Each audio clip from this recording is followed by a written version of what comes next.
Welcome to Kenton Teaches. Enjoy the video. You have hosting, WP admin, and backups ready. Start now. First, log into your dashboard and go to Appearance Themes to inspect installed themes. If you're installing a new theme, click Add New and Upload or Search, then Preview.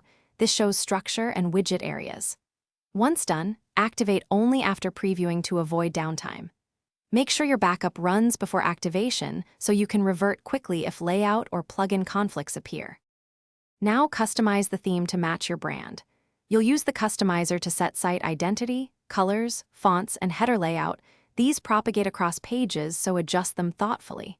Import demo content only if you need structure, then replace text and images.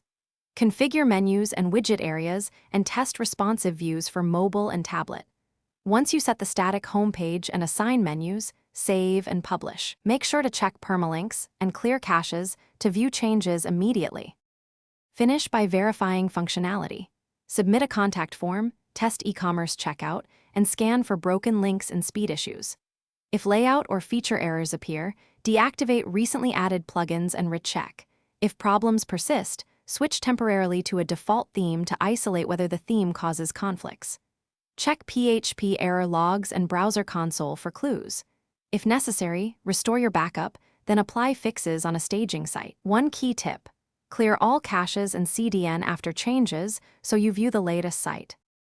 Thanks for watching. Please subscribe if this video was helpful.